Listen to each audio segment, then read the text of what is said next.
तो शाम के 7 बज चुके हैं। चलिए आज का क्लास हम लोग स्टार्ट करते हैं। आप सभी लोग जुड़ जाएंगे और सबको गुड इवनिंग। फिर से आज के क्लास में हम लोग क्लास 10th का जो ये सब्जेक्ट ज्योग्राफी है, जिसको हम लोग भूगोल कहते हैं, उसके इकाई का पार्ट 3 हम लोग पढ़ने वाले हैं। इसके पिछले क्लास में हम लोगों ने पार्ट 1 और पार्ट 2 कंप्लीट किया है, जिसमें संसाधन और उसका जो प्रकार है उसको हमने पढ़ा, और प्रकार में से कुछ बाकी था जिसे आज हम लोग कंप्लीट कर देंगे। अगर आपने पार्ट 1 पार्ट 2 नहीं देखा है तो चैनल के प्लेलिस्ट में जाएंगे और सबसे ऊपर ही आपको मिल जाएगा 10th क्लास ज्योग्राफी या भूगोल लिखा होगा। तो उसमें आप लाइन बाय लाइन पार्ट 1 या पार्ट 2 पढ़ सकते हैं, या आप चाहते हैं कि उतना दूर न जाएं तो आप चैनल के डिस्क्रिप्शन बॉक्स में जाएंगे और वहाँ पर पार्ट 1 पार्ट 2 का लिंक दिया गया है, उस पर आप क्लिक करके पार्ट 1 और पार्ट 2 को कंप्लीट देख सकते हैं। होता क्या है कि लाइन बाय लाइन अगर आप देखते हैं तो आपको सारा का सारा चीज़ क्लियर समझ में आ जाएगा। उसके बाद उसी डिस्क्रिप्शन बॉक्स में टेलीग्राम का लिंक भी दिया हुआ है। आप टेलीग्राम से अगर जुड़ना चाहते हैं तो उस लिंक पर क्लिक करके टेलीग्राम ज्वाइन कर सकते हैं, और उसमें जो भी आपको क्वेश्चन पूछना हो या पीडीएफ से संबंधित कोई बातें हो तो उसमें हम लोग करेंगे। तो चलिए क्लास स्टार्ट करते हैं। Good evening all of you. जैसा कि कल के क्लास में हम लोगों ने पढ़ा था कि संसाधन, जिसमें हमने संसाधन के 2 प्रकार जान लिए थे। आज हम लोग जानेंगे इसका तीसरा प्रकार, राष्ट्रीय संसाधन। राष्ट्र मतलब होता है देश, और देश की जो संपत्ति होती है, जिस पर देश का हक होता है, उसको कहा जाता है राष्ट्रीय संसाधन। कानूनी तौर का अर्थ हुआ, मतलब कानून के हिसाब से, संविधान के हिसाब से देश या राष्ट्र, आप देश कहिए या राष्ट्र कहिए, बात एक ही है, के अंतर्गत सभी उपलब्ध संसाधन राष्ट्रीय हैं। मतलब कहने का सेंस ये है कि संविधान के हिसाब से जब बाबा भीमराव अंबेडकर साहब जी संविधान लिखे तो उसमें उन्होंने ये बात बताई है कि देश में, यानी कि भारत में, हर एक संपत्ति जिसे हम अपना कहते हैं, जैसा कि गाड़ी है, ज़मीन है, घर है, हर एक संपत्ति जो लगता है कि हमारा है, अगर मूल रूप से देखा जाए तो संविधान के हिसाब से हमारा और आपका कुछ भी नहीं है। ये टोटल का टोटल संपत्ति जो है वो सरकार की है, वो देश की है। सरकार जब चाहे, जिस हिसाब से चाहे, हमारी संपत्ति का प्रयोग कर सकती है और हम उसे रोक भी नहीं सकते हैं। आपने देखा होगा कि जब कहीं पे सड़कें बनती हैं और आपके खेत से, हमारे खेत से, या किसी भी व्यक्ति के खेत से इंजीनियर रोड पास कर देता है तो उस ज़मीन से ही, उस खेत से ही सड़क जाती है। आप चाहकर भी सरकार को रोड बनाने से नहीं रोक सकते हैं। हाँ, ये होता है कि सरकार कुछ पैसा दे देती है, लेकिन आपको पता होना चाहिए कि डायरेक्टली सरकार किसी को पैसा नहीं देती है, क्योंकि सरकार अपने ज़मीन के लिए किसी को पैसा नहीं देगी। आप कहेंगे हमारा ज़मीन है, लेकिन सरकार नहीं मानती। सरकार मानती है कि ज़मीन हमारा है। कहीं पर भी अगर कोई सरकारी स्कूल बनता है, कोई सरकारी भवन बनता है, तो आप लोग पता कीजिएगा, सरकार ज़मीन नहीं खरीदती है। अगर कोई व्यक्ति दान करेगा अपना ज़मीन तो स्कूल बनेगा, कोई व्यक्ति अपना ज़मीन देगा तो सामुदायिक भवन या जो भी कह लीजिए, सरकार ज़मीन नहीं खरीदती है, क्योंकि सरकार मानती है कि कानून के हिसाब से जब हमें जिस ज़मीन की ज़रूरत पड़ेगी उससे हम ले सकते हैं। लेकिन रही बात कि अब ज़मीन तो ऐसे कोई देगा नहीं, तो वहीं ठेकेदार लोग कुछ पैसा रुपया दे करके और ज़मीन ले लेता है ताकि वो बन जाए और उसमें 2 नंबर 3 नंबर काम करा के फिर अपना पैसा उसी में से निकाल लेता है। लेकिन सरकार के कानून के हिसाब से हमारी संपत्ति, आपकी संपत्ति, ये सब राष्ट्र की है, देश की है, किसी और का कुछ भी नहीं है, सब देश का है। देश की सरकार को वैधानिक हक है, वैधानिक मतलब होता है संवैधानिक, संविधानिक हक है कि वे व्यक्तिगत संसाधनों का अधिग्रहण आम जनता के हित में कर सकती है। यानी कि सरकार जब चाहे तब हमारी वस्तुओं का, हमारी संसाधनों को अधिग्रहण करके, मतलब कि अपने कब्जे में कर करके, और आम जनता यानी कि हम लोगों के लिए हित में, भलाई के लिए वो काम कर सकती है। यानी जब चाहे सरकार हमारी ज़मीन लेकर के हमारे लिए काम कर सकती है। जैसे कि अगर गांव में रोड बनता है, शहरों में रोड बनता है, तो क्या ऐसा थोड़े ना है कि उस पर मुख्यमंत्री, प्रधानमंत्री या जो लोग भी बनवाते हैं वे लोग ही उस सड़क पर चलते हैं, बनता तो हमारे लिए ही है। तो सरकार कभी भी हमारी संपत्ति ले सकती है और हम उसका विरोध भी नहीं कर सकते हैं, क्योंकि ये सारी संपत्ति राष्ट्र की है। आपने अपने गांव में या आसपास के क्षेत्रों में भी शहरी विकास प्राधिकरण का बोर्ड देखा होगा। इसे सरकार ने भूमि अधिग्रहित करने हेतु अधिकृत किया है। यानी कि हर ब्लॉक में, हर जिला में शहरी विकास प्राधिकरण एक बोर्ड होता है जो सरकार के द्वारा बनाया गया। उसमें कुछ अधिकारी लोग होते हैं कि सरकार जब चाहे आपके ज़मीन को ले करके और जो भी काम करना हो, रोड बनाना हो, पुल बनाना हो, जो कुछ भी बनाना हो, वो ले करके और वो अपना काम कर सकती है। आपके ज़िले में भी आपको मिल जाएगा, जैसे कि यहाँ पर आप लोग देख सकते हैं, लिखा है हरियाणा शहरी विकास प्राधिकरण। तो ऐसे ही ये हरियाणा का है, लेकिन ऐसे ही आपको हर ज़िला में, गोपालगंज ज़िला से है तो गोपालगंज ज़िला या किसी भी ज़िला से है तो वहाँ पे ये चीज़ बना हुआ है सरकार के द्वारा। और इनका काम यही है कि ज़मीन को अपने दखल करके, ठीक है ना, उसमें सरकारी कार्यों को करना। ये भूमि सहित अन्य नगरीय संसाधनों का विकास करते हैं। मतलब केवल इनका जो काम होता है केवल ज़मीन को ही नहीं लेना, इसके अलावा नगर में, शहरों में, बड़े बड़े शहरों में बहुत से ऐसे कार्य होते हैं जिनको करना इनकी जिम्मेदारी होती है। तो समझ में आ रहा है बात कि राष्ट्रीय संसाधन क्या है? तो हर एक वस्तु, देश में हर एक वस्तु क्या है? राष्ट्रीय संसाधन है। अब आइए हम लोग जान लेते हैं, आपके किताब में साइड में लिखा हुआ है ये कोष्ठ में बना करके, क्या आप जानते हैं किसी राजनीतिक सीमा के अंतर्गत भूमि यानी कि ज़मीन, खनिज पदार्थ यानी ज़मीन से निकले हुए पदार्थ, जल संसाधन यानी कि पानी, वन और वन्य जीव यानी जंगल और उसमें रहने वाले जीव, एवं समुद्री जीव, ये सभी के सभी राष्ट्रीय संसाधन हैं। कोष्ठ में लिखा है 200 किलोमीटर महासागरीय क्षेत्र तक, यानी महासागर जो होता है उसके आसपास 2 किलोमीटर का एरिया भी जो समुद्र के अंतर्गत है, ये सारा का सारा चीज़ राष्ट्रीय संसाधन के अंतर्गत आता है।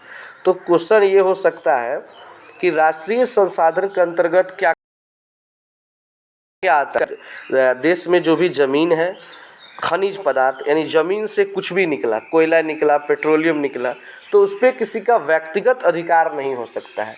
कई बार क्या होता है कि किसी किसी जगह पे खेत में अचानक तेल निकलने लगता है, तो ये नहीं है कि जिसके खेत में तेल निकला है वो उसका मालिक हो जाएगा, नहीं, तुरंत सरकार उसको अपने कब्जे में करेगी और टोटल तेल जब वहाँ से निकाल लेगी तो वो ज़मीन देगी, नहीं तो वो ज़मीन वापस नहीं करेगी। भले उसका कुछ मुआवजा दे सकती है बट वो ज़मीन खरीदती नहीं है, क्योंकि सरकार खुद कहती है कि वो ज़मीन मेरा है। हाँ, आप यूज कर रहे हैं कीजिए, लेकिन अगर कोई भी खनिज पदार्थ मिला है जो ज़मीन से निकला है वो आप अधिकार में नहीं ले सकते हैं। मेरे ही मामा के गांव में एक पुल के बन रहा था, खुदाई चल रही थी और वहाँ पर अचानक तेल निकलने लगा, तो तुरंत मतलब उसको पुलिस ने कब्जे में किया और वो सारे की सारी ज़मीन सरकार के अंतर्गत तब तक रही जब तक उससे तेल निकलता रहा। जंगल है और उसमें रहने वाले जीव हैं, तो आप जंगल से लकड़ी नहीं काट सकते हैं, उसमें के जीवों का शिकार नहीं कर सकते हैं, वो टोटल सरकार के अंतर्गत है। अगर ऐसा आप करते हैं तो तुरंत जेल चले जाइएगा। समुद्र में रहने वाले जीवों पर आपका अधिकार नहीं है। तो कहने का अर्थ है कि ये सारा का सारा चीज़ आता है राष्ट्रीय संसाधन के अंतर्गत। अब इसका जो चौथा प्रकार है और इसका लास्ट प्रकार है वो है अंतर्राष्ट्रीय संसाधन। ऐसे संसाधनों का नियंत्रण अंतर्राष्ट्रीय संस्था करती है। मतलब जैसे कि आप लोगों ने नाम सुना होगा संयुक्त राष्ट्र संघ। संयुक्त राष्ट्र संघ जो इस समय अमेरिका में है और विश्व में कोई भी अगर लड़ाई झगड़ा होता है तो उसको रोकने के लिए ये बहुत महत्वपूर्ण भूमिका निभाती है। आप लोगों ने इतिहास में पढ़ा होगा, 9th में 10th में भी है, लेकिन 9th में इसका विस्तृत वर्णन है। तो वैसे संसाधन जिसको अंतर्राष्ट्रीय संस्था, कोई एक देश नहीं बल्कि एक संस्था बनी हुई है जो इंटरनेशनल लेवल पे है, वो उसे कंट्रोल करती है, वो उसका देखभाल करती है, तो वो कहलाता है अंतर्राष्ट्रीय संसाधन। तट रेखा से यानी कि समुद्र के किनारे से 200 किलोमीटर की दूरी छोड़कर, अभी हमने क्या पढ़ा कि 200 किलोमीटर तक राष्ट्रीय संसाधन होता है, लेकिन 200 किलोमीटर को छोड़ करके बाकी जितना भी एरिया होता है खुले महासागरीय संसाधनों पर किसी देश का आधिपत्य नहीं होता है। आधिपत्य मतलब होता है अधिकार, यानी कि उस पर 200 किलोमीटर, हर देश के 200 किलोमीटर के बाद का जितना भी एरिया है वो सब का सब अंतर्राष्ट्रीय लेवल पे जो संस्था बनी हुई है वो उस पर नियंत्रण करती है। ये नहीं कि कोई पर्सनल देश उस पर अपना अधिकार जमाएगा। ऐसे संसाधन का उपयोग सिर्फ अनुसंधान हेतु अंतर्राष्ट्रीय संस्थाओं की सहमति से किसी राष्ट्र द्वारा किया जा सकता है। यानी कि वहाँ पे अगर कोई भी संसाधन है तो उसका प्रयोग कोई भी देश तभी कर सकता है जब वो अंतर्राष्ट्रीय संस्था उसे मंजूरी देगी, उसे इजाज़त देगी। और वो भी किस चीज़ के लिए? तो अनुसंधान हेतु। यहाँ पे लिखा है अनुसंधान हेतु। अनुसंधान मतलब होता है कोई चीज़ की खोज करने के लिए या प्रयोग करने के लिए। मतलब कि उस संस्था को लगे कि ये देश इस पे जो प्रैक्टिकल कर रहा है, रिसर्च कर रहा है, वो सबके लिए कारगर हो। अगर उसे ये महसूस होगा तभी वो इजाज़त देगी और कोई भी देश उस पर अपना अनुसंधान तभी कर सकता है। फिर आपकी किताब में दिया है, क्या आप जानते हैं किसी देश की तट रेखा से 200 किलोमीटर की दूरी तक का क्षेत्र अपवर्जक आर्थिक क्षेत्र के नाम से जाना जाता है। जैसे ये समुद्र है, तो समुद्र का जो 200 किलोमीटर का एरिया है चारों तरफ से, ठीक है ना, तो 200 किलोमीटर के एरिया के क्षेत्र को हम लोग कहते हैं अपवर्जक आर्थिक क्षेत्र। याद रखिएगा, किसी देश की तट रेखा से 200 किलोमीटर की दूरी तक के क्षेत्र को क्या कहते हैं? अपवर्जक आर्थिक क्षेत्र। तो अपवर्जक आर्थिक क्षेत्र को आप लोग अंडरलाइन कर लीजिए अच्छे तरीके से, ठीक है ना, इसको अंडरलाइन कर दीजिए, इम्पोर्टेंट चीज़ है। आगे और 4 नंबर यानी कि अंतिम है इसके प्रकार का, विकास के स्तर पर। किसके स्तर पर? विकास के स्तर पर भी संसाधन को 4 भागों में वर्गीकृत किया जाता है। अब ये अंतिम है, जैसे कि ABCD करके कल के क्लास में हम लोगों ने पढ़ा था कि 4 भाग में बटा हुआ है, तो आधा कल चला था और आधा जो बाकी आज इसे हम कंप्लीट करेंगे। तो इसके 4 जो प्रकार है, चलिए उसके बारे में हम लोग समझते हैं। तो विकास के स्तर पर 4 प्रकार के। पहला है संभावी संसाधन।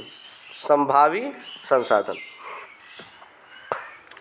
ऐसे संसाधन जो किसी क्षेत्र विशेष में मौजूद होते हैं जिससे उपयोग में लाए जाने की संभावना रहती है, इसका उपयोग अभी तक नहीं किया गया है। जैसे हिमालयी क्षेत्र का खनिज जिनका उत्खनन अधिक गहराई में होने के कारण दुर्गम एवं महंगा है। मतलब कि कहने का अर्थ है संभावी। संभावी के नाम से इसका डिफिनीशन है संभावी यानी संभावना, यानी कि कुछ ऐसे संसाधन हैं जो हैं, संसार को पता है, लोगों को पता है कि वहाँ पे संसाधन है जिनका प्रयोग किया जा सकता है, लेकिन अभी तक उसका प्रयोग किया नहीं गया है। इन फ्यूचर कभी प्रयोग किया जा सकता है। जैसे कि हिमालय में जो खनिज है तो वो इतना ना मतलब वो गहराई में है, वो इतना ना ज़्यादा नीचे है कि उसको निकालने में इतना ज़्यादा खर्च आ जाएगा कि जितना खनिज नहीं होगा उससे ज़्यादा उसमें खर्च लग जाएगा, इसलिए उसका यूज नहीं किया जाता है। लेकिन इन फ्यूचर हो सकता है कि कभी उसकी ज़रूरत पड़े, चाहे कितना भी खर्च लगे और उसकी ज़रूरत हो तो सरकार उसे निकालेगी। उसी प्रकार राजस्थान एवं गुजरात में क्षेत्र में पवन और सौर ऊर्जा की असीम संभावनाएं हैं। आप अगर बात करें राजस्थान की, बात करें गुजरात की, तो वहाँ पे अगर सरकार चाहे तो पवन ऊर्जा यानी कि ये हवा के द्वारा एनर्जी उत्पन्न करना, और सौर ऊर्जा यानी कि सोलर के द्वारा एनर्जी उत्पन्न करना, अगर बहुत सारा इसका संभावना है, क्योंकि ये पवन ऊर्जा वहीं पे आप लगा सकते हैं जहाँ पे खुला जगह हो, एकदम खुला जगह हो और हवा तेज़ी से बहता हो, तो वहाँ पे आप इसका यूज कर सकते हैं। सौर ऊर्जा है कि ज़्यादा से ज़्यादा प्लेट बना करके सूर्य के प्रकाश से एनर्जी उत्पन्न किया जाए और बिजली का जो यूज हो रहा है वो कम हो जाए, परंतु अभी तक इनका सही रूप से विकास नहीं हो पाया। बात सही है कि अभी भी जो सोलर सिस्टम है उसका जो विकास है वो अभी पूरी तरह से नहीं हुआ है, हर जगह तो नहीं है, कहीं है, ठीक है। लेकिन सरकार इस पर ध्यान दे रही है कि ज़्यादा से ज़्यादा प्रयोग किया जाए सोलर सिस्टम का। फिर आपकी किताब में दिया है, क्या आप जानते हैं गुजरात के भुज में और सौर ऊर्जा का आधुनिक उपक्रम बड़े स्तर पर लगाया जा रहा है। भुज एक शहर का नाम है गुजरात में, जहाँ पर बहुत ज़्यादा इस समय सौर ऊर्जा का यूज किया जा रहा है। सुनने में तो ये आता है कि शायद वहाँ पे जो हमारे यहाँ बिजली आती है, ये पनबिजली या कोयला से जो भी बनता है उसका यूज ही नहीं है बिल्कुल, सारा का सारा सिस्टम जो है वो सौर ऊर्जा से अभी फ़िलहाल वहाँ पे चल रहा है। तो बस धीरे धीरे अगर समूचे भारत में अगर सौर ऊर्जा का प्रयोग शुरू हो जाए और उससे सभी काम होना शुरू हो जाए तो बाबू समझ लीजिए कि देश से प्रदूषण का 60% से 70% प्रदूषण ऐसे ही ख़त्म हो जाएगा, ठीक है ना। और बहुत सारा एनर्जी, बहुत सारा पैसा लोगों का बचना शुरू हो जाएगा। अब आता है इसका दूसरा नंबर। पहला तो संभावित संसाधन हो गया, अब दूसरा है विकसित संसाधन। ऐसे संसाधन जिनका सर्वेक्षण उपरांत, सर्वेक्षण मतलब होता है जांच करने के उपरांत, उपरांत मतलब बाद, उपयोग हेतु यानी उपयोग करने के लिए मात्रा एवं गुणवत्ता का निर्धारण हो चुका है। मतलब कि कुछ ऐसे संसाधन हैं जिनका जांच हो चुका है, उनकी मात्रा, उनकी क्वालिटी, हर चीज़ को जांचा जा चुका है। पूर्व में भी यह बताया जा चुका है कि संसाधनों का विकास तकनीक और उसकी संभाव्यता पर निर्भर है। मतलब कि संसाधनों के बारे में पता है बट उसे अभी ज़्यादा यूज नहीं किया गया है, बट चेक उक सब हो गया है। मतलब इन फ्यूचर उसका यूज किया जाएगा और उसमें ज़्यादा दिक्कत कोई नहीं है। जैसे कि संभावित संसाधन में क्या है कि फ्यूचर में उसका भी यूज होगा लेकिन उसमें कठिनाई ज़्यादा है, पैसा ज़्यादा लगेगा, ऐसा जगह पे है कि निकालने में कठिनाई होगी, रिस्क है ज़्यादा। लेकिन विकसित संसाधन क्या है कि इन्हें देखा जा चुका है, इन्हें परखा जा चुका है, बस अब जब यूज इनको किया जाए। तीसरा है भंडार संसाधन। भंडार मतलब क्या हो गया, इकट्ठा करना। ऐसे संसाधन पर्यावरण में उपलब्ध मानवीय आवश्यकताओं की पूर्ति में सक्षम है। यानी कि वे संसाधन जिनको सरकार ने क्या किया है, इकट्ठा करके रखी है कि जिससे मनुष्य की आवश्यकताओं को पूरा किया जा सके। उपयोग हेतु उपयुक्त प्रौद्योगिकी के अभाव में इन्हें केवल भंडारित संसाधन के रूप में देखा जाता है। यानी कि ऐसे बहुत सारे संसाधन हैं जो मात्रा में तो ज़्यादा हैं, लेकिन इनका उपयोग कैसे किया जाए, किन मशीनों के द्वारा किया जाए पूरी अच्छे तरीके से, अभी उतना डेवलप नहीं होने के कारण, मशीनों के अच्छे से डेवलप नहीं होने के कारण बहुत ऐसे संसाधन हैं जिनका प्रयोग ज़्यादा मात्रा में नहीं हो पा रहा है। जैसे कि जल, हाइड्रोजन एवं ऑक्सीजन का यौगिक है। सबको पता है कि पानी जो बना हुआ है उसका सूत्र क्या होता है जी, H2O होता है, यानी कि हाइड्रोजन उसमें है और ऑक्सीजन है, ये सबको पता है। लेकिन फिर भी पानी से हाइड्रोजन और ऑक्सीजन को अलग नहीं किया जा रहा है ज़्यादा मात्रा में। उत्पादन की असीम क्षमता छिपी हुई है, लेकिन उच्च तकनीक के अभाव में ऐसे संसाधनों का उपयोग नहीं कर पा रहे हैं। मतलब कि सबको पता है कि पानी की मात्रा बहुत ज़्यादा है और पानी में ऑक्सीजन और हाइड्रोजन दोनों है, लेकिन फिर भी इसे हम अलग नहीं कर पा रहे हैं ज़्यादा से ज़्यादा मात्रा में। तो संसाधन होते हुए भी ये अच्छे तरीके से प्रयोग नहीं हो पा रहा है। और आज के टाइम में इस कोरोना काल में ऑक्सीजन के अभाव में तो आप लोग टीवी पर न्यूज़ देखते होंगे, लोग दिन रात मर रहे हैं। मतलब ऑक्सीजन की इतनी बड़ी किल्लत कभी नहीं हुई थी। हर आदमी को देखिए तो कोरोना में ऑक्सीजन के लिए तड़प रहा है और ऑक्सीजन के अभाव में लाखों लोग मर रहे हैं। इसलिए आप लोग भी बाबू घर से मत निकलिए, जो कुछ भी है थोड़ा बहुत क्लास करते रहिए, पढ़ते रहिए, क्योंकि शरीर रहेगा, जान प्राण रहेगा तो फिर से पढ़ाई हो सकता है। शरीर ही नहीं रहेगा तो कौन पढ़ेगा, कौन पढ़ाने आएगा। सो आप लोग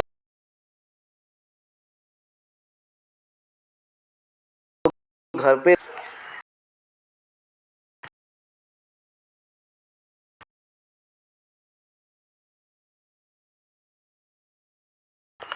ऐसे संसाधन भंडार संसाधन के ही अंश हैं। अंश मतलब भाग होता है। जैसे कि भंडार संसाधन क्या इकट्ठा करके रखा गया, तो संचित करना भी मतलब भी होता है कि संच के रख ले बनी, जिसे उपलब्ध तकनीक के आधार पर प्रयोग में लाया जा सकता है। इनका तत्काल उपयोग प्रारंभ नहीं हुआ है, यह भविष्य की पूंजी है। मतलब इनको रखा गया है भंडार संसाधन के जैसे ही, लेकिन अभी इसका प्रयोग नहीं किया गया। इन फ्यूचर उसका प्रयोग किया जाएगा। नदी जल भविष्य में जल विद्युत उत्पन्न करने में उपयुक्त हो सकती है। जैसे कि नदी का जो जल है काफ़ी मात्रा में है, वो कभी ख़त्म ही नहीं होने वाला है, तो उसका यूज बिजली के लिए किया जा सकता है। लेकिन अभी उतने मशीनों का विकास नहीं हुआ है कि हम उन पानी का बिजली के रूप में यूज कर सकें, बहुत सारे चीज़ों के रूपों में। वर्तमान में इसका उपयोग अत्यंत ही सीमित है, मतलब बहुत ही कम है। ऐसे संसाधन वन में या बांधों में जल के रूप में संचित है। ठीक है, तो ये सभी प्रकार हो गए। अब आइए हम लोग जानते हैं क्रियाकलाप। एक क्रियाकलाप दिया हुआ है कि क्या करना है आपको, तो अपने आसपास के क्षेत्रों का निरीक्षण कर संभाव्य एवं संचित कुछ संसाधन की एक सूची तैयार करें। मतलब आपको एक डाटा तैयार करना है कि आपके आसपास में संभाव्य संसाधन जिनकी संभावना है और संचित कुछ संसाधन कौन कौन से हैं, उनकी एक लिस्ट बनाइए और उसका परीक्षण कीजिए। तो ये क्रियाकलाप दिया गया है, मन करे तो कीजिएगा। तो इस तरह आप लोगों ने जाना कि संसाधन कितने प्रकार के होते हैं और इनका यूज क्या क्या है, किसका यूज किया जा रहा है, किसका नहीं किया जा रहा है, किनको क्या कहते हैं। उम्मीद है कि अब संसाधन के प्रकार में अब आपको कोई दिक्कत नहीं होने वाला है। अगले क्लास में हम लोग पढ़ेंगे संसाधन नियोजन और अगले टॉपिक को कवर करेंगे। तो आज का क्लास आपको कैसा लगा कमेंट बॉक्स में ज़रूर बताइए। अगर वीडियो अच्छा लगा हो तभी लाइक का बटन दबाइएगा, अच्छा नहीं लगा हो डिसलाइक, बेहिचक डिसलाइक दबाइएगा। और जैसा भी आपको लगे कमेंट आप लोग ज़रूर कीजिएगा। तो धन्यवाद, फिर मिलते हैं अगले क्लास में।